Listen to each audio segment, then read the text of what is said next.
Did you know you can promote your book on the Next Authors Helping Authors web show? For more information, text AHA to 202-288-4467.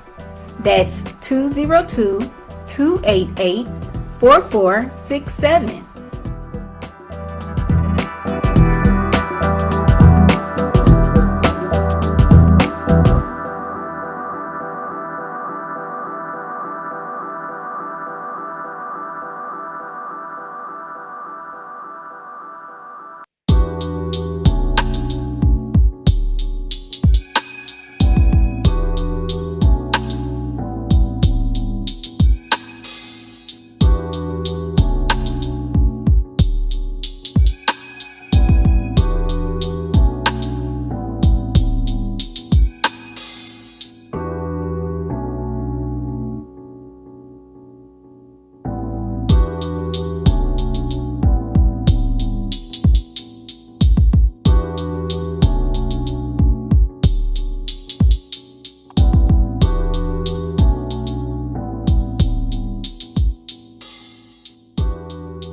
Calling all authors and publishers. Did you know Everything Authors has a free downloadable directory of platforms you can promote your book on? No longer will you have to search multiple places to market your book because you can find them here. Download your list today at everythingauthors.com/free-resources. That's everythingauthors.com/free-resources.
Calling all authors and publishers. Did you know Everything Authors has a free downloadable directory of platforms you can promote your book on? No longer will you have to search multiple places to market your book because you can find them here. Download your list today at everythingauthors.com/free-resources. That's everythingauthors.com/free-resources.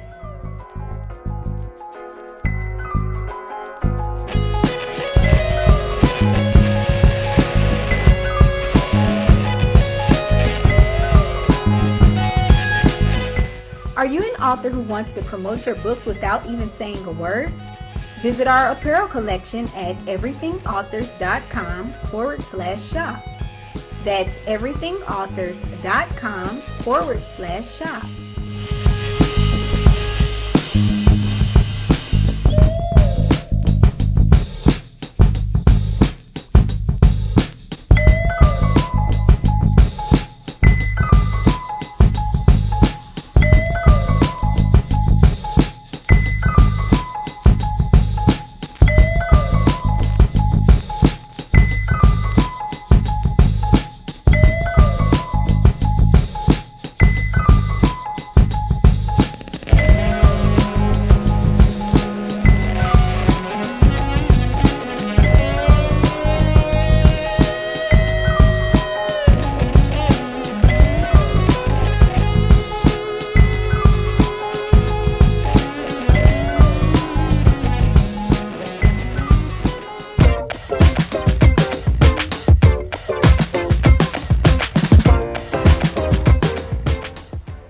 Did you know you can promote your book on the next Authors Helping Authors web show?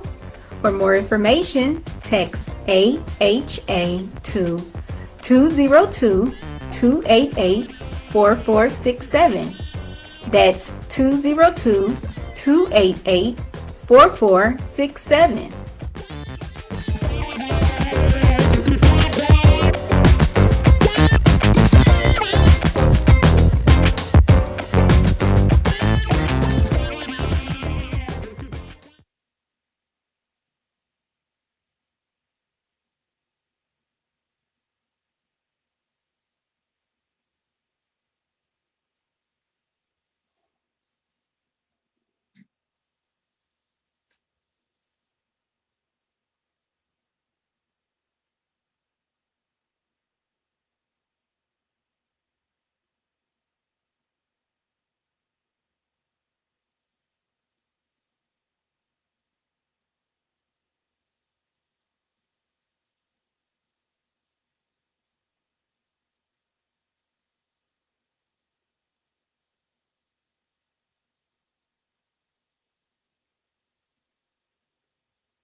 Thank you guys so much for tuning in to another episode of Authors Helping Authors. I'm your host, Martinique Brown. I'm so excited that you guys have decided to tune in to the show. Today, I'm really excited about our authors that's going to be here talking to us about I have superpowers. I know y'all might not think it, but these ladies have superpowers. They wrote a book while having a full-time job and having kids as well. So now, if this is your first time ever tuning into the show, make sure you go ahead and share this video now so that more people will know about the show and know about our authors as well. So now, the great thing about this show is it's interactive. So you can actually post your questions and your comments in the comment field. And if you're watching from any other page other than Martinique Y. Brown or Everything Authors, I need you to come on over to one of those pages so that I can relay your questions and comments to our authors as well. So now, again, if this is your first time ever tuning into the show, one of the things that you might say to yourself, Martinique, are you a broken record? When it comes to this part, I am a broken record. I'm always throughout the show going to be reminding you that you can actually learn more about the authors, follow them on social media, and purchase their books in the description box because all of their contact information is there as well. So the great thing about authors is they never stop at one book, and the world is opening up and they might be in your city to do a book tour and things like that. So you always want to stay in the loop with these authors as well. So now if you're interested in the author's books, right there next to the dollar sign is actually where you can, you'll find that purchasing link as well. So now, if you are in the virtual world, let us know. Give us a shout out. We would love to hear from you. Again, make sure you go ahead and share this video now. And you might say to yourself, well, Martinique, I have a superpower. Tell us what your superpower is. Everybody got superpower. But tell us in the comment field, what's your superpower? But we're going to start with Dr. Keesha. Dr. Keesha, can you just let the viewers know just a little bit more about yourself and how long you've been a published author? Oh, good evening, everyone, and thank you, Martinique, for having me. Actually, I became a published author November 2020. So Nice. I'm new. I finished two books during the pandemic, Mhm. and so it's been really an exciting adventure. So it hasn't even really been 6 months yet. Wow, you finished Yeah, two books during the yeah. pandemic. You wasn't playing, huh? That was my superpower. Come on. That's what I'm talking about. So now, what about you, Janae? Can you tell the viewers just a little bit more about yourself and how long you've been a published author? Sure. Hi, world. I'm Janay Harden. I have been published for 15 full days now. Wow, Um, come on. You made it. yep. My first novel is Hey Brown Girl, and it released March 16th. So, like I said, I'm still a newbie here. I'm a full-time mom, full-time school social worker. I'm a part-time mental health therapist for children. Mm, I've always loved words. I've always been an avid reader, but being a social worker and a therapist, you tend to use more of like the collegiate and the professional jargon. So yeah. this is the first time really since high school I've gotten back to the creative side of writing, Hmm. and so far it's been beautiful. I've really been enjoying the process. Just like Dr. Keesha, I have written two books during the pandemic. Oh, So wow. that's my superpower too. So I'm new to the world, but yeah, I'm true to this. I'm not new to this. I'm true to this. Yes. So Yeah, that's good. So we'll dig more into your book as well. So now, what about you, Coach Toya? Can you tell the viewers just a little bit more about yourself and how long you've been a published author? Yes. Well, hello everybody. Thank you so much for having me on your platform again, my second You are. time. I am a two-time best-selling author, certified belief therapist, life coach, and organizer. I have been a best-selling author since May of 2020. Okay, okay. Mhm. So we got some 2020s in the house. Come on. Um, so talk to us, Coach Toya, about the genre of books that you write and the latest book that you've written. So now this book that you just released in 2020, this is your first book, correct? That's the first one. The second one was released this year in January. Oh, okay. So tell Mhm. us the genre of books that you write and tell us a little bit more about the latest book that you've written. Okay, well, the genre of books that I've written thus far have been collaborative works. They're anthologies. I do have my own ebook as well. I want to get into other writing, but for now, I've been doing anthologies. I actually am the visionary for one that's coming out soon. It's for life coaches, though. And a little bit about the one that came out. The latest one would be the one this year. It's entitled Dear Single Mom, You Were Built to Mm. Defy the Odds. And that book, I really poured out a part of me that, you know, that transparency. Oh my Yeah. gosh, I don't even have words for it. I don't even have words because being Uh-huh. a single mom, coming from where I came from, the home that I came from, I wanted to do everything different, but I did everything different, and I didn't heal first. Hmm. So there was still ramifications. So I go deeper into my story about how I tried to change everything for my daughter, but I didn't heal the wounds of my inner child first. So talk to us a little bit about that, the wounds from the inner child. Um, what what did that look like for you? Well, I was a victim of abuse, physical, mental, emotional abuse. And I didn't, well, growing up in the family I grew up in, they were not inclined to outsource pain like therapy or anything. So I didn't really do that until I was in my 30s. Hmm. So just imagine that kind of grew on me. And that inner child was never healed. I was bullied in the home. I was bullied at school by teachers. So I was really a broken, low self-esteem, fragmented person. Hmm. And when I had my daughter, because I had her young, I was 20 years old. She didn't really bond with the adult. It was more so the child needed someone, Hmm. the inner child needed someone. The inner child wanted to be loved. The inner child wanted to be validated. So when she and when I had her and she started growing up, and I'm on the outside, I'm a woman, but emotionally, I was a child. Hmm. Hmm. Yeah. And what's the name of your book? That one is Dear Single Mom, You Were Built to Defy the Odds. Okay, that's good. Mhm. That's good. I really love that title of your book as well. Shout out to songwriter Stitch who's in the house. Also Nina Stewart who's tuning in. Thank you guys so much for watching. Make sure you go ahead and share this video now. So now let me ask you something, Coach Toya. You know, when I talk to authors that write books like that, that's so transparent, why do you do it if that chapter of your life is closed? Like, why would you even want to open this up to new people that you've met? They don't have to know all about that. You know, they don't have to know all that about you. This is new.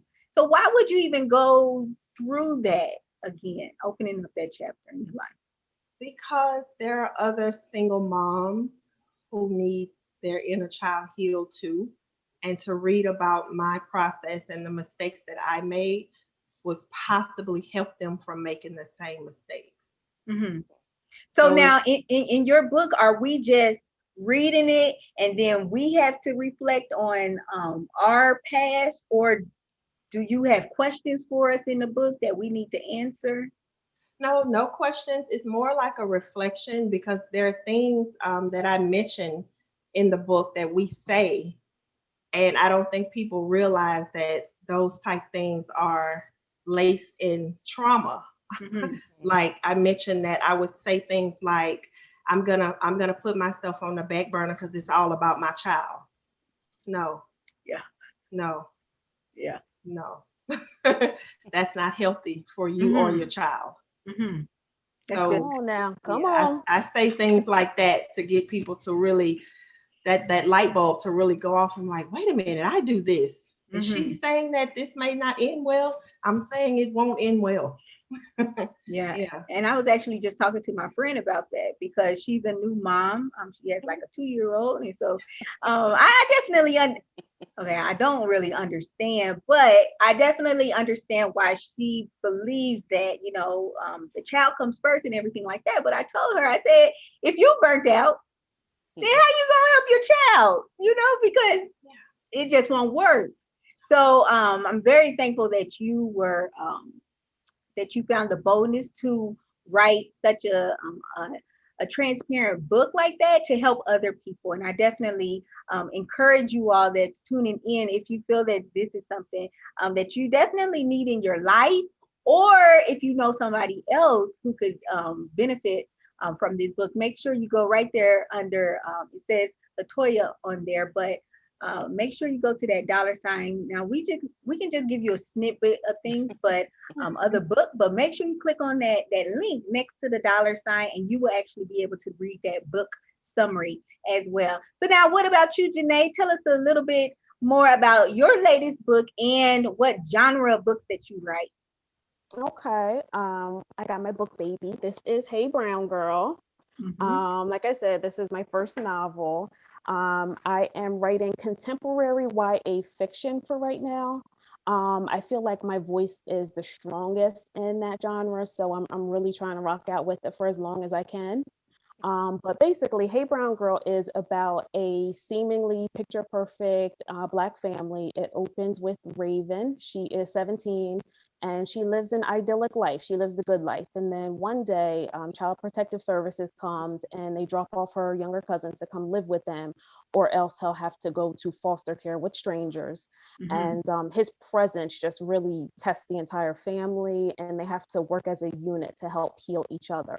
So it's a feel-good novel. I think it's very relatable, and I've really tried to show how generational trauma affects in the family from the youngest right on up to the oldest. What makes a book a novel?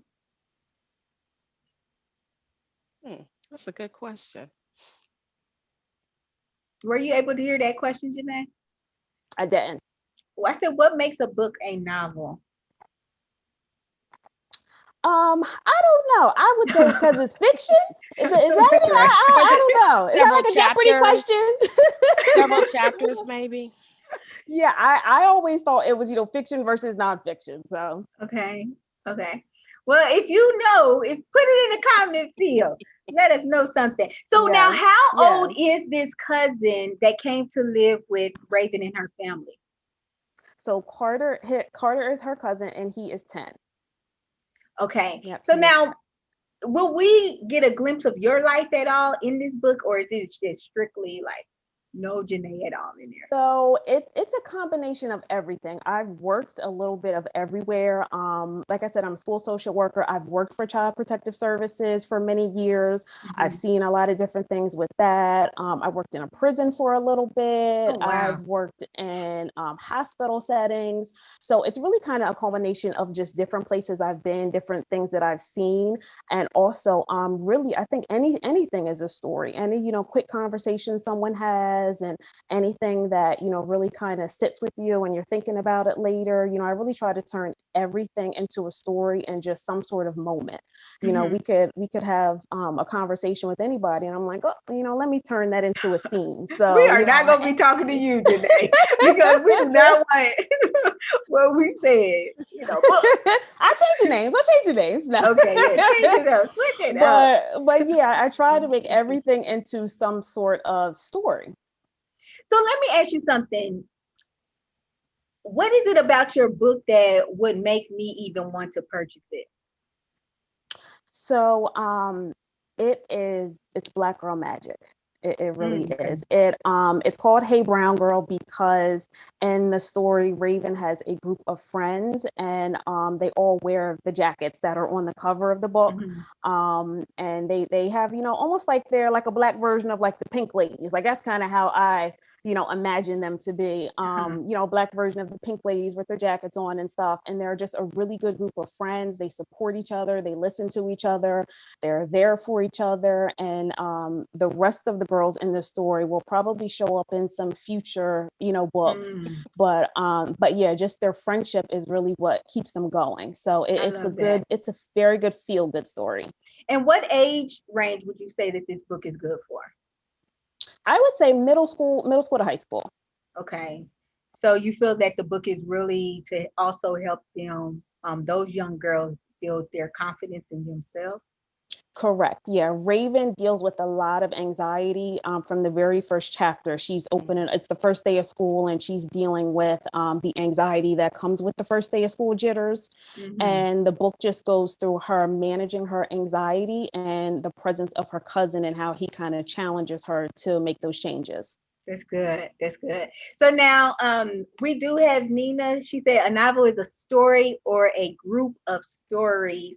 So Nina, let me ask you something. When you say a group of stories, does that mean that these groups of stories have to be in one book, or would Janay's groups of stories mean like if she broke off, like the other friends begin to have books? Now you can look, I'll invoice you later, Janay. You want to use that as an idea, but I think that would be so cool to look at everybody's life and see like why they are the way they are. Right? Oh, girl, come on. A novel.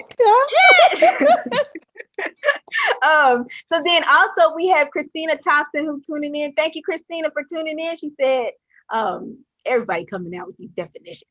She said a definition of a novel is a fictitious prose narrative of a book length, typically representing character and actions with some degrees of realism. That's good, Christina. Christina and Danielle, shout out to Danielle tuning in. She said, hello, ladies. So make sure, Danielle and Christina, that you go ahead and share this video now so that more people will know about our authors and their books as well. So now what about you, Dr. Keesha? Tell us a little bit about your book. So this is also a bestseller on Amazon. It is The Twins Say, Always, Always Keep Your Promises. So this is about my twin nieces. Not so much about them, but it was inspired by them. I have 4-year-old twin nieces, and I wanted to do something to try and help them and others know about the values. Yeah.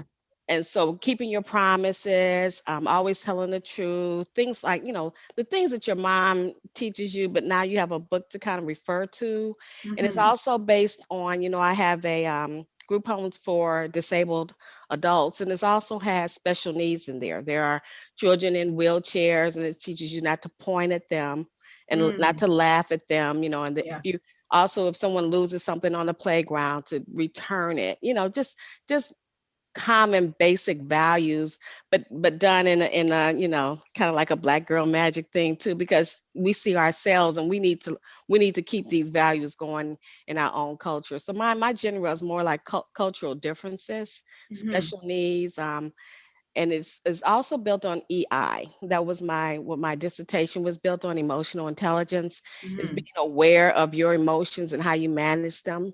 So it's like a baby version of emotional intelligence. And I think that that's so helpful that you are helping kids start at an early age in learning how to control their emotions and things like Yes, that. yes. Maybe we'd have less ADD classes, ADD, and Mhm. I just want to touch base with our first author, because my next book coming out is going to be the twins say always always love yourself, and Mhm. I think we all need to love ourselves. I mean, how Yeah. often do you look in the mirror and say, you know, Keesha, I love you, or Martinique, I love you.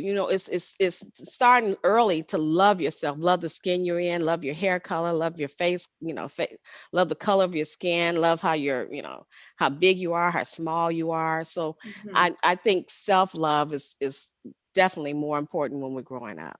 Yeah, yeah. And talk to us just a little bit about how, yes, parents can read this book to their kids, but the importance of them modeling That's same. what is taught in this book to their kids, because actions speak so much louder than and words. and it even and we're all still work in progress, right? Yeah. Because I've even learned to say, oh, I promised I was going to do that. Mm-hmm. And oh, my book is on promises. I got to keep my promise. So Yeah. it makes you even more reliable. And in this book also, there's a couple of little activity pages, and it says, what is your promise going to be? The child is supposed to write their name and what promises they're going to keep. So, Mm-hmm. in case, you all out there that have children, you want them to make their bed up every week. Say, you know what, Yeah. now you're going to write in this book, right? You're going to keep your promise and make your bed up or brush your teeth. I Mm-hmm. remember, I had a family member who said he brushed his teeth and the toothbrush was dry, right?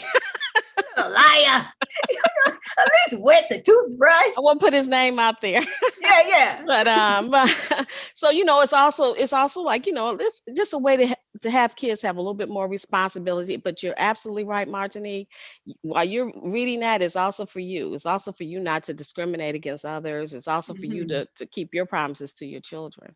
That's good. That's good, Dr. Yes. Keisha. I'm really glad that you wrote a book like that, especially, I'm seeing so many authors now writing, black authors writing um characters that look just like us. But if you are somebody of a different ethnicity, a different race, it's okay to still buy Dr. Keisha's book. And I think that is another way, as a different race, people can start helping their kids or students really get used to reading about um, kids of other ethnicities. We're Yeah. all the And same. and there are other races in there. That's There are other good. races in there. That's Yeah. good. So she didn't discriminate, y'all. No. She did not discriminate. That's excellent. So now we're gonna start with you, Janay.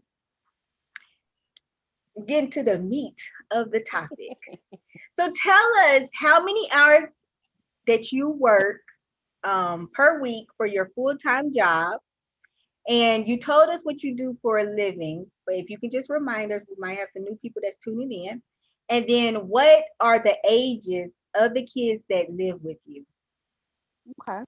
Well, I work, seems like 100 hours a week these days, but no, I work, I'm school social worker. So I work 40 hours a week. I'm in a school every day. I'm also a part-time mental health therapist for kids. And I also write mental health evaluations too. That's another side job that I have. And my daughter is 4. She's 4 years old. So Now, how many hours do you do the part-time um, mental health part? that would be about, let's say, 12 hours a week. Okay, so we had 52 hours.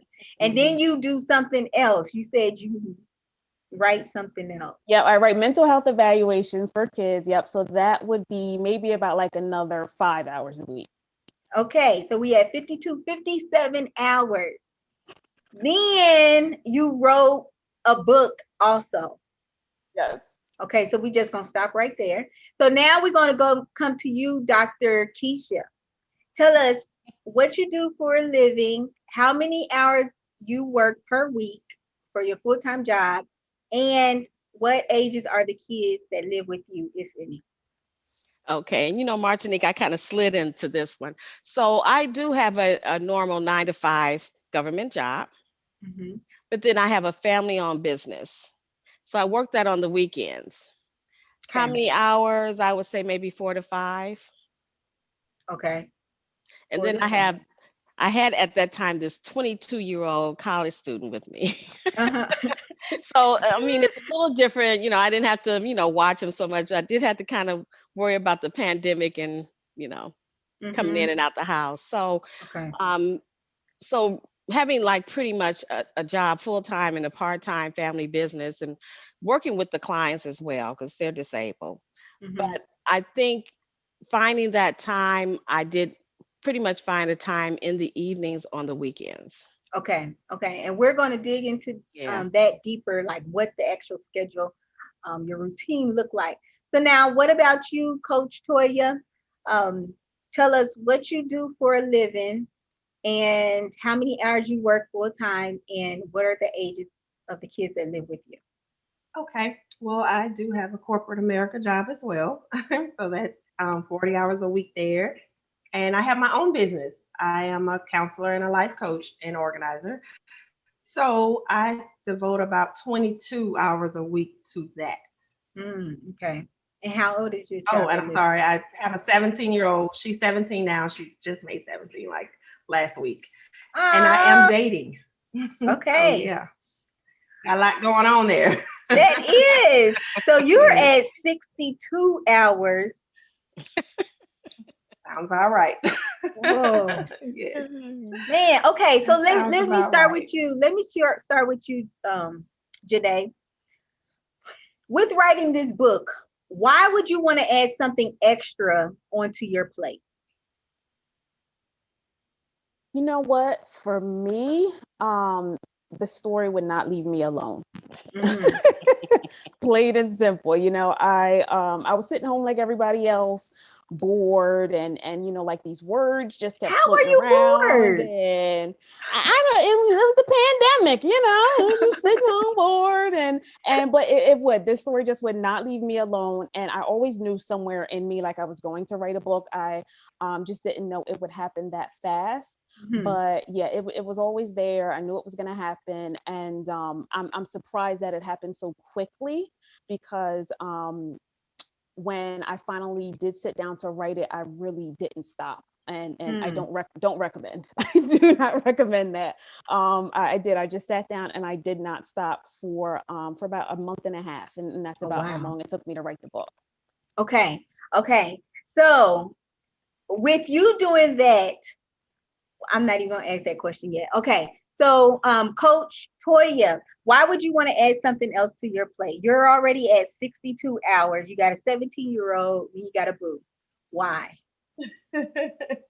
Well, I've been writing since I was a teenager. It was therapeutic for me. Hmm. So to sit down and add, 30 minutes a day to my schedule, it was nothing. I mean, the anthologies, you only have to devote a chapter. I had that written in 2 hours. My Okay. ebook, I had it written in a week. So Hmm. I'm a writer. When I say this is like etched in me, Yeah. it's in me. So it wasn't a big deal at all. Okay. Okay. That's good. So now, what about you, Dr. Keesha? I Why? can empathize with both our authors here because it was the pandemic and it gave you Mhm. just a little bit more time because you weren't as busy. Yeah. I'm single, so I didn't have the boo. Hmm. And it was something there. And I know what Janay means is something that you've always wanted to do. The twins are just so cute and adorable. And I said, I need to, if not now, then when? Hmm. So I said, Yeah. it's circling in my head. I got the images already. It's the family is like me, his auntie, it's my mom is the grandmas, my son is cousin. So you hear those names, cousin and auntie and grandma and daddy and mommy in there. Okay. So I have the faces, and I've always wanted to do something creative like that. I make calendars with, I make all these other things, but this is something that I've always wanted to do, and it was definitely easier than a dissertation. Yeah, yeah. And I'm going to ask our viewers, what does your like full-time, if you are working a full-time job, what does your full-time job look like? How many hours are you working? And then also, if you're a business owner, how many hours are you also devoting to your business as well? So we'll start with you, Dr. Keesha. What did your daily routine look like when you were actually in the process of writing your book and getting it published? Well, with the 9 to 5, and I think it did help a little that I did not no longer had to get on Metro train and commute back and forth. So now it is here. So it's zooming in every day, but the work doesn't stop because you still have to produce. Right. You still have these projects, you still got to output, you still got to check in, you still got to have conferences with your boss, with your peers. So 9 to 5 is 9 to 5. With the family business, it's always fluctuating between, if the clients need this, if the clients need that, they need to go get their COVID shots, if they need to get tested. I mean, things were going on like that. But in the evening, pretty much that's when things calm down. And luckily, my son is grown. Yeah. So it's not, and I really have to empathize. Thank goodness I didn't have to do Zoom schooling and things like that. So I had a little bit more time. I know. I'm so glad I didn't have to go through that. But luckily I had a little bit more time in the evenings. And like you say, you've been thinking about it all along. So it's just getting it down on paper and getting it done. So let's talk about your evenings. Were your evenings like maybe 7 until 11 that you focus on writing? Yeah, and I think what happened with me was it took me 4 years to get my doctorate degree. And I remember when my son was young, I was saying to myself, one time I kind of said, I can't do my own homework trying to help him with his. So I had to learn to put 9 to 12 aside every evening pretty much, because Oh, wow. when I did University of Phoenix online, you always have to post and post and post. You can't just, people think online is easy. Online is not easy because they want so many posts. You still got to send in papers. And I think I've been disciplined for that 9 to 12 in the evening. Okay. So now in between, is that when you were doing your cooking, maybe you're exercising because you're in shape, Oh, thank you. No, 9 to 12, I'm done. I'm done cooking. I'm done everything. No, that's what I'm saying. So because remember, you get off of work at 5 o'clock. Right. And so 5 to 9, that's when you're doing all that other little. Right. And when my son was younger, that was his time. And I agree with Coach LaToya is that you still have to make room for yourself. Because then you feel in the end, like he's grown now, I still feel a little bit like, I should have did more for me. But, in the end, you'll be saying, you missed out on this, you missed out on that. So from 9 to 12 was my time. So you're right. 9 to 5 was the job.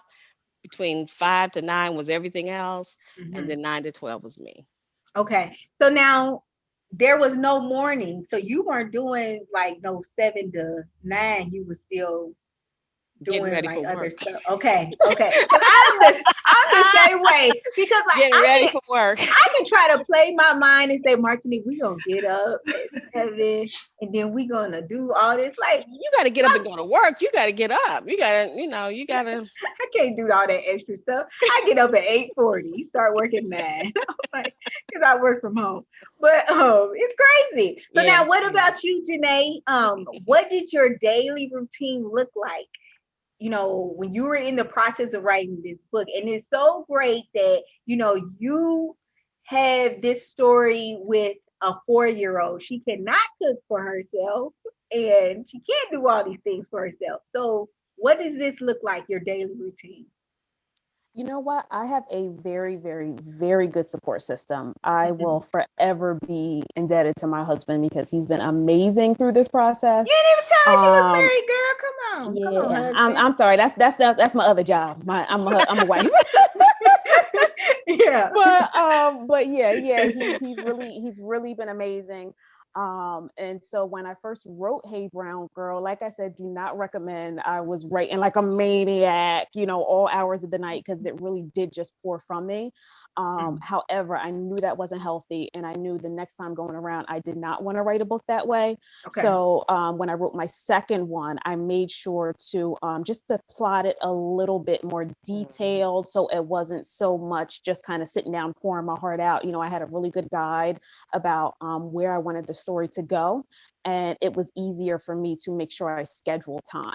So now, writing my second and also my third book, I go into it like I already know what I want to write. I already know, within, like LaToya said, in 2 hours, I already know I can bust out a chapter, because I've kind of trained myself to do that. And really, it's like a muscle. The more you work it out, the more you do it, the easier it gets. So I find that the more I write, the easier it gets. And also, I try to always tend to my craft. So even if I'm not writing, I'm looking at, different Facebook writer groups, or, I'm reading, because, that's research too, doing your own reading and keeping up with that. Or, I'm just trying to make sure I'm always staying in that creative energy, even if I'm not writing. So now, with that though, let's talk about when you were just writing crazy, like crazy long and everything. Because we got some people that can do that and they want to do it like that. What time were you doing this writing? Sometimes I could start at like 8 p.m. and I could go to like 2, 3 in the morning. Oh, wow. Okay. Yeah. And you did not feel that was beneficial for you, correct? No, I do not. I am learning now that I have 15 days in now since publishing. I'm learning that for me, I think it's better for me and better for the story to slow it down and give myself a little bit more time and not feel like I have to write a book in 30 days. So now, what does your routine look like now that you're, really just taking your time with it? What time are you starting and what time are you ending? So now I can actually go to work. I can write a chapter on my lunch break. Like I've kind of gotten that good with it. And I know, like LaToya said, within 2 hours, I can get a chapter in. So if I have any free time during the day, I will. If I don't have to pick up my daughter until, I don't know, 5 or 6 o'clock that night, then I'll look at all right, it's 3:30. I can bust out, 2,000 words. So let me do it. And I make sure I do it at least every single day. There is no days off. None that are scheduled. I'll say that. Like I don't start a week going, I'm going to take off on Saturday and I'm not going to write. It's really fluid, and it kind of goes, in the moment. Like if I wake up that morning and I don't feel like writing, then I won't. But it's not something that's scheduled. I really just try to listen to my body and what it wants to do that day. That's excellent. So now, how do you handle when you don't want to write for, let's say, 10 days? Are you okay with that? I haven't gone that far yet. My You like, Janay, come on, let's get it together now. Yeah. The way my anxiety be set up, I could not. But no, the longest I've gone so far has been 4 days. But without actually like writing. But in between that time, I'm still refining my plot, even if I have another idea for, I don't know, chapter whatever. And even if I'm, planning for another book, or I'm doing, behind the scenes stuff with like marketing or whatever. Like I said, I'm trying to still stay in that, literary world of doing stuff, even if it's not writing. So my mind is always on it. Okay. So now I'm really glad that you touched on the marketing piece. We'll talk about that also. So now, what about you, Coach Toya? Now you have a 17-year-old. This is great. She can cook for herself. Can she drive? She is in school. But no, can she drive? Like, she cannot drive my vehicle until she finishes school. I'm trying to get that girl her license. No. That's what she said. No. Okay. But yeah, she is definitely in school, and but everything, she's been pretty self-sufficient since she was really young, and I've been working from home with my corporate job for 6 years now. So, Oh, wow. Okay. I mean, I wasn't really impacted as much. I'm up no later than 5:30 every morning. Wow. Okay. Are you just a morning person? Yes, I love the morning because by 9:30 at night, I'm gonna start shutting down. It's time to go to Okay. bed. Okay. So okay, what time do you actually start work? You start work at 9, right? I start work at 8. 8. So Mhm. is any time in between that 5:30 or until 8, are you doing any writing or no? Yes, I'm praying, I'm meditating, I'm journaling, I'm reading. Like Janay said, I read and study other works. I will Okay. look at a course. If the course is broken down into videos, I will watch that. And I get my writing in all Okay. before 8 o'clock. Okay. So then after work, are you doing more writing? After work, if it depends, because I have to go straight into coaching after work. Like I will jump from one desk to the next desk to Mhm. work with my clients. So if I wrap those sessions up and get their action plan sent over to them in a decent amount of time, then yes, I can do a little more writing before I Mhm. start winding down and doing that self-care stuff before bed. Okay. Yeah. Okay. Okay. So are you the type of person that really see and know the benefit of getting those 8 hours of sleep in? Yes, I am. I mean, I'm an organizer. So this is easy for me. Mhm. It's hard to teach it to somebody, but for me it's really easy, and I do believe in getting proper rest. I don't. I mean, the sun rises when it rises, and the moon governs by night when it governs by night, and we have to, our bodies mimic nature. So when it's time to go to sleep, it's time to go to sleep. We have to listen to our bodies and take care of them, because when we deprive them of rest, we're missing out on healing that happens when we're resting. Mhm. Mhm. And I have a question for you, Janae. You know, because you are married, you have a young child. Do you have to intentionally take time off? Yes. And like LaToya said, it's totally needed. And, through this process, I did find that I wasn't getting proper sleep and I wasn't getting all of those things that were going to make my story better later on anyway. Mhm. And, and it makes so much sense if you think about it. Like, of course, your writing is going to be better when you're well rested and you feel good and, your spirit is happy and all of those things. But when you're in the middle of like that crazed energy to get it out, you're not thinking of all of those things. But it's very important to have that time. For me, it's not scheduled because, like I said, I do kind of listen to my body in the moment. But at least 2 days a week, I'm not writing. Oh wow, 2 days. At least they not consecutive. They not, it's not in a row. Yeah. But I do give myself at least 2 days to just do other things. Just get my mind off of other aspects of writing. Yeah, yeah. Now, if you're just now tuning in, you are watching Authors Helping Authors. Today, we're talking about I have superpowers. I wrote a book while having a full-time job with kids. If you're interested in purchasing any of our authors' books, make sure you visit that description box, because right there next to the dollar sign is actually the book purchasing link. So go ahead and click on the link so that you can actually read a summary of their book as well. Our authors do so much and they have other jobs as well. If you are interested in the other things that they do, as well as following their book publishing journey, make sure you also follow them on social media. Their social media handles are listed in that description box as well. And don't forget Matthew Lamar. Shout out to Matthew Lamar and Joyce Chin. Joyce Chin said, Janae, you're proud. Your family is so proud of you. And then Matthew says, I know there's a little delay, but thanks for the shout out. We're proud of you. My hashtag my brown girl. Make sure you go ahead and continue to share this video as well. So now, what about you, Dr. Keesha? Did you schedule time off from writing? Were you intentional about that? I took off from um, the last book, because I did the two in 2020, and I just started, I would say maybe a month ago with this new Mhm. book. Yeah, Mhm. I took some time off. And do you Um, feel that it's important to be intentional about that time off?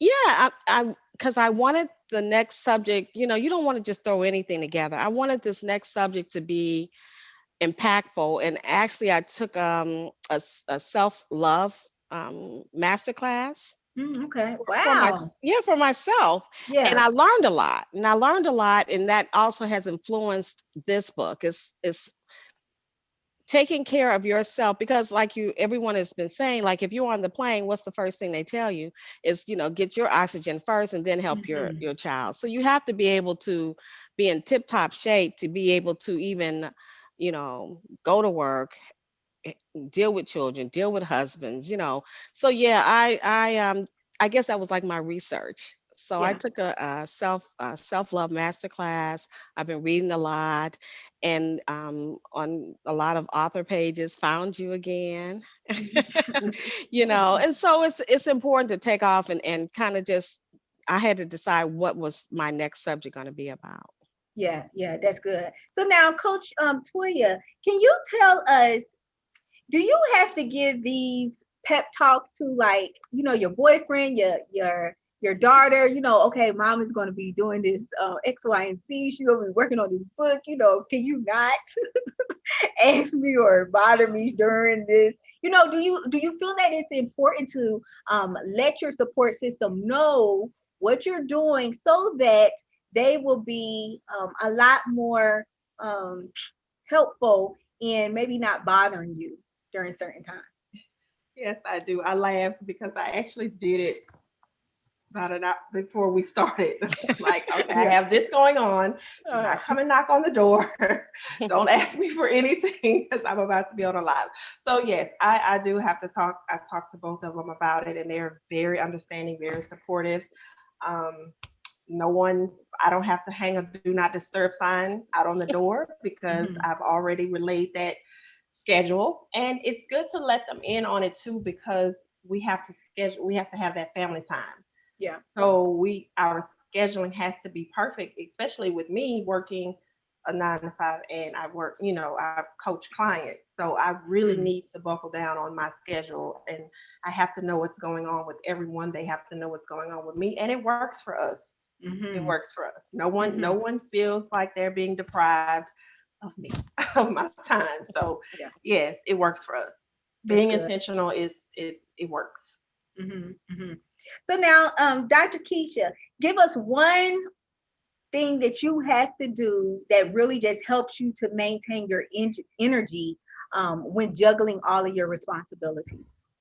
My energy for writing, or just energy in Just, general? just keeping it all together. Like, how do you maintain your energy? You know, and I think Coach Toya said it, I do meditate in the morning.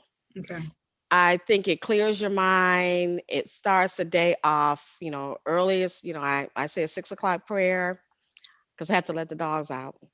And Mhm. I say my prayer and I meditate, and it just clears your mind. Listen to positive affirmations. All of that just helps set the tone for the whole day. Mhm. And I try Mhm. and remember these things as I go through the day. Yeah. And then knowing about emotional intelligence, like I said, I'm a work in progress. I try and not get too emotional about anything that goes on, and just Mhm. stay focused. So meditation definitely helps me. What about you, Janae? What is one thing that you have to do to that really helps you to maintain your energy while um, juggling a 4-year old? You know what? Reading, actually, reading I find really kind of decompresses me, and just kind of getting lost in a different world for a second. And whether it's like a regular book, or I'm listening to an audio book or something, just kind of just being in that energy just for a little bit and just kind of getting lost really helps me, I find, calms me, and it also helps with the creative side, because I'm like, oh, look how, that author said that, or look how they wrote that, and it gets me excited to go create something. Or sometimes I'm even running, I'm telling my husband, they said it this way, and next time I can do it this way. So it really, for me, makes me, I find, more creative and excited to do this work and kind of keep it going forward. That's good. That's good. What about you, Coach Toya? Again, with the meditation.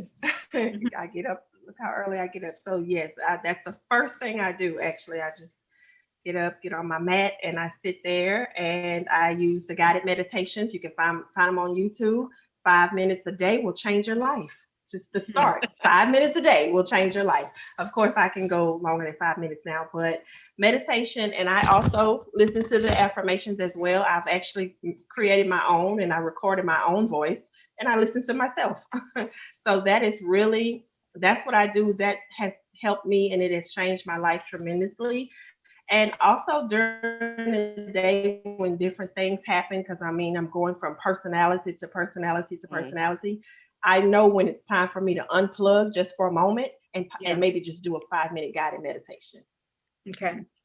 Yeah. That's really good. I've never heard it put that way, like personality from personality. But one thing that I was thinking about, because you are a coach, you have to just be mentally healthy, for your clients as well. And so it's just so much into it. And I just feel that a lot of times people just miss the part about taking care of themselves, and just like they do burn out, but they just keep going, and they just forget about themselves, taking care of themselves. So I have a question for all of you all. Did it take anybody longer than 90 days to write their book? If you could just raise your hand. No. Okay. We'll move to the next question. Superpowers. So superpowers. I see. So let's talk about the sacrifices that you've made. So we'll start with you, Janay. What were those sacrifices that you had to make in order to write your book? I would definitely say probably family time. Because I've spent so much time writing at the same time, I've totally learned to write. I don't need a quiet space. I don't need, a nice room or anything. Like, I've totally learned to write over Peppa Pig, over over the Disney Channel, over everything. I've learned to kind of adjust with it. And I think my family's adjusted with me. So if anything, it would be family time, but I try to look at it like we're always here together. We're always still present. And, I never try to be too extensive with it. Like, at some point I'm like, all right, that's enough. I'm done for the day. Let me focus on husband and daughter. Mm-hmm. So let me, just as a mother though, do you ever have those moments where you do feel bad about the time that you're spending writing your book and you're not having that family time? Sometime back when we were in the pandemic and it was like, at the height of things, and like you couldn't even go outside, like back then, because we were so home, we were home all the time. And back then I did feel a little bit guilty about it. But now that we're back in school and, life is kind of sort of resuming back to normal, I try to make sure that I schedule my writing around her schedule. Okay. So, while she's in school, I'm writing, or if she's, at my mom's house or somewhere, I'm trying to make sure I'm getting in a quick chapter. At this point, it's all built around her schedule. Mm-hmm. Okay. And I think that is so important. I mean, especially because you have a young daughter. I think it's so cool. Like, she's seeing that you're accomplished. Of course, you're accomplished other goals as well, but she's seeing something that you're doing, and because she don't really get to see you at your job and working and stuff like that, but she actually gets to see you writing and things like that. So and she knows. Like, the other day we were rushing out of the house trying to get to school, and I forgot a couple of things. She said, "Mom, you forgot your pewter." And I said, "Oh, I did forget it." So I had to run back in. So she knows, like, it's connected, it's her and it's that computer. Her over You say, there. you forgot your pewter. That's cute. So now, what about you, Coach Toya? What were, if any, sacrifices that you had to make in order to get your book published? Well, even though my daughter's 17, she's still mama's baby. So Yeah. I had to, kind of sacrifice a little the quality time with her. Not much.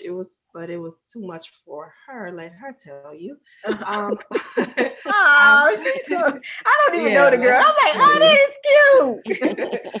I had to sacrifice those massages every month. Okay. Yes, I had to sacrifice the dining out because I wanted to make sure, because even though they were anthologies, they're still an investment. And I Mhm. didn't want to put my family in a financial bind. I wanted to make sure that the anthology was taken care of, we're taken care of, and we're still comfortable. Yeah. So those things that I like, that I don't really need, I just like it. Yes, there was a sacrifice there. Okay. Okay. And what about you, Dr. Keisha? Talk to us about those sacrifices Yeah, and. I'm listening to everyone. I think sleep was one. Mhm. You miss a little bit on your sleep, but definitely I think the family business, the paperwork has piled up. Um, so like now when I'm thinking, I'm like, yeah, I've got to put some time aside to. It's a lot of paperwork involved in the second business. So I Mhm. think that has piled up on me, and the finance is just a little because it costs a little bit for illustrators and Mhm. with children's books. But the funny thing is the 4-year-olds, because my nieces are 4 and her daughter's 4, they're just so adorable.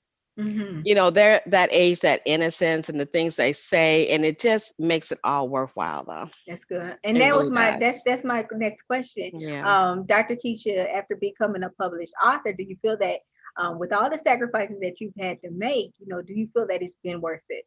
Most definitely, because they did like my sister showed me a little video of them in the book, and they were like, "Oh, this is my favorite book, and that's me," because it's twins, and I'm like, "Well, who's who?" Well, one has their eyes closed, that's me, and one has their eyes open, and Mhm. it's also teaching them how to read, and it's, when you see yourself in there, and it makes you want to read, it makes you want Mhm. to read, and so it's definitely been worth it. It's been probably one of the most important things I think I've done so far. Mhm. Yeah. Mhm. That's good.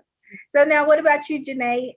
Do you feel that it's all been worth it coming up? All the sacrifices that you've had to make so far. I definitely think it's been worth it. I don't think people talk enough about the self-publishing process, because for me it was difficult. I don't, everybody else's story is different, but for me, I thought it was a very difficult process because it's just so many ins and outs to it. But once it was finally completed and it finally all came together, it is such an amazing, amazing feeling. And to see my friends and my family and community really kind of rally around me and just show love and support like I'd never seen before, like it was just beautiful to see. Mm. So yeah, I would say it's totally been worth it. I even had a complete stranger, just someone who follows me on Instagram, messaged me and told me how they completely enjoyed the book and it really touched them. And I was about ready to put them a 2 weeks at my real job, like I know that's right. stories Like, to tell y'all. but yes, it's been such an amazing feeling, and I can't wait to keep doing it. that's excellent. So now, what about you, Coach Toya? After all the sacrifices, do you feel that it's been worth it for you? Absolutely. I'm accomplishing my goals. I'm doing things that I've always wanted to do, living my life by design. So, Mhm. yes, the sacrifices were definitely worth it. Yeah, and I like to ask that question because I know that we have people that's watching that they want to write a book, and um, sometimes people just stop at that first hurdle and they like, you know what, it ain't worth it. But I want you to hear from authors that um, has told you, there are sacrifices that you have to make with any goal that you're trying to accomplish. Mhm. But it's worth it in the end, and like like Janae was just talking about, that review, it just makes you so much more It's a humbling experience, but then it's also like, man, it helped at least one person, and so it's so amazing, like just our creativity. I'm not an author, but I have different things that I create as well. But it's just like, first of all, I can't believe somebody like this. You're right. Yeah. Right. And so I just think that, especially, and this is going into my next question, you learn so much about yourself and what you're able to accomplish, and it really just challenges you and pushes you to that next level to say, I did that KDP on Amazon. If I could do that, because I've heard a lot of authors talk about that. If I could do that, I could do anything, But Dr. Keesha, tell us, what have you actually learned about yourself as you went through this journey of becoming a published author? What is something that surprised you about yourself? I told myself I wasn't, but I think I'm a little bit of a perfectionist. Because it comes to the point where no, it needs to rhyme like this, or it needs to say this, and they need to have this on, and they need to wear this, and I want earrings in their ears, and I want this and that, and I'm like, I hope they don't think I'm too picky, but you have this vision, and you want it on paper. And so I've learned that I'm trying not to be a perfectionist, but I think you want it as perfect as it is in your mind. But I do want to say to the audience, and you brought something up, that I think everyone has a story in them. So if you do have a story, do it. I think everybody has a story, and you'd be surprised how it would help you and help others.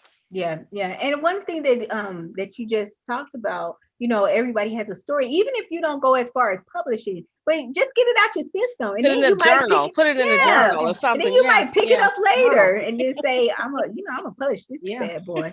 But Dr. Keesha, I know that there's so many people that are perfectionists. How did you not let your perfectionist characteristics stop you from starting and doing it? Well, I learned it when I had to do my dissertation, and it comes to a point, and they tell you can't save the world. You can't save the world. Sometimes you just got to let it go. If it's grammatically correct, if it's reaching this point, if they look kind of like you want, it has to be a point you just got to stop. You just, otherwise you just go crazy, redoing and redoing and rewriting and rewriting. Yeah, that's good. So now, what about you, Coach Toya? What have you learned about yourself that maybe was a surprise as you went through this journey of becoming a published author?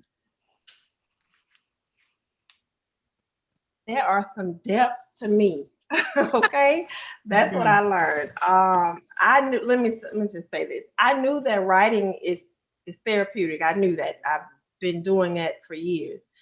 But when we are writing, especially the type of works that I wrote, and we're pouring ourselves out and we're being so transparent, I didn't even realize how other things that we repressed or suppressed will surface. And when they surface like that, it was literally like I just wrote myself free. Of course, like I said earlier, I have a therapist, I have a coach, but in that moment, so much healing came from me just getting that out of me. And it was beautiful. So I was like, wow, there are really some depths. I mean, that's why I tell people healing is continual, because I've been on a healing journey for years and I'm still unraveling. So that was the beautiful thing for me when it came to my writing. That's surprising that you're saying that, the healing that comes from it. I know that we talk so much in the news now and things like that. We're talking about like therapy for Black people and it being taboo. Can you just share something just quickly with us about journaling? Is great, writing is great, but if you need to take it to that next step of getting a therapist, like, encourage those people about that part of it. Yes, absolutely. Journaling is a great healing modality, but sometimes we need to get a little deeper. I mean, journaling, you're writing your story unaltered because no one's reading that but you. So that's a good thing. That's a good way to get it out. But sometimes a therapist can help you get to the origin, get to the roots of matters, so that you can really become free, because as a certified belief therapist, that's what I am. I help people. I help people to challenge their thinking, because a lot of times our beliefs is what hold us back, and we get those beliefs from the things that we've experienced in life. So if you can get to a therapist or a counselor to help you challenge those things, and like, why do you feel like that? Why do you think like that? Because whatever we think, that's how we feel, and whatever we feel, that's what we do. And seeing a therapist will help you challenge those things and uncover the lie so that the truth can set you free. That's good. That's excellent. Thank you so much for that. So now, what about you, Janay? What have you learned about yourself? If it's something that was surprising to you, what is something that you learned about yourself through this journey of becoming a published author? So for me, I would say I've learned how to deal with things that are out of my control. And when I say out of my control, like I can write the story, you know, I can write it, but, you know, I still have to get the book cover, and I still have to get, you know, it formatted, and I still have to deal with the illustrators and the editors and all these different things and all these different timelines. And, you know, for me, kind of navigating, trusting other people with, you know, my book baby, and trusting them to do what they say they're gonna do. Yeah. and you know, just kind of sometimes being at the mercy of other people, like, Yep. oh, the horror. But yeah, Yep. it's very difficult because it does require a lot of trust, and it does require a lot of relinquishing you know, that control, and saying, you know, you said you're going to do what I paid you to do, so please, you know, please do that. But yeah, so for me, that continues to be a process, that continues to be something I'm still learning to do, which is just kind of trust people with the jobs that I've hired them to do. That's excellent. And I'm really glad that you mentioned that. Quickly talk to us about having that boldness to have those honest conversations with people that you have hired to do the things that they say that they're going to do. I've had a couple rough conversations, you know, with some people, had to let go of a couple of people, and you know, had to rehire other people. So it's definitely through writing Hey Brown Girl, I feel like I've gone through each of those steps, which in the end has made me stronger, because it's taught me how to talk to people, and how to you know, let go of people when they're not good for your business or for your brands, and you know, how to have those strong conversations, and it doesn't have to turn into an argument, it doesn't have to turn into, you know, something mean or nasty. It's just, you know, this is the business, this is what I have to do for me and my brand. So, you know, we got to part ways. Yeah. So so I've learned how to have that conversation and it be productive. And I'm really glad that you said that. And we're going to end with this, just because this is your brand. This is, you know, your baby. You have worked so hard to put this all together, and you had that vision of what you wanted to look like as well. And so you cannot, if you don't speak up, nobody else is going to speak up for your products as well. And so that's why I know I just be asking God, I'm like, God, okay, just help me, before I had this conversation. And it typically, I'm so serious, because it usually works out a lot better than what I thought it was going to be, because I'm thinking we're going to just really have to hash it out. But a lot of times they don't even, if it comes to that, it's okay too. You know, but I have to let you know what I'm expecting of you as well. But I definitely thank you, authors, for being on the show. I really enjoyed talking to you all. You see, we at 10:05 Eastern time. I'll be like, Martinique, okay, like, stop with the digging. But I definitely enjoyed this conversation, just because I see y'all superpowers. I mean, we see it in a tangible item, a book. And then you just told us about, we got some 62-hour people. We got some. I know. And then you got your own job. You working with people with disabilities. You got to hire people. It's just so much. But I don't know if they use like a good calendar, but they talk to us about their support system. Utilize what you need to utilize in order to accomplish your goals, because you can do it. Just like the authors were saying, if you just have to break out just 30 minutes a day, at least you're doing something, you know, and it doesn't have to be, you know, 2 hours. And don't beat yourself up when you don't do it. And I'm really thankful, like when Janay was just talking about, she just listens to her body. If I need to take some time off, I'm gonna take that time off. But don't beat yourself up when you take your time off as well. I definitely hope that you guys enjoyed this episode of Authors Helping Authors. Make sure you continue to share this episode so that more people know about our authors as well as their books.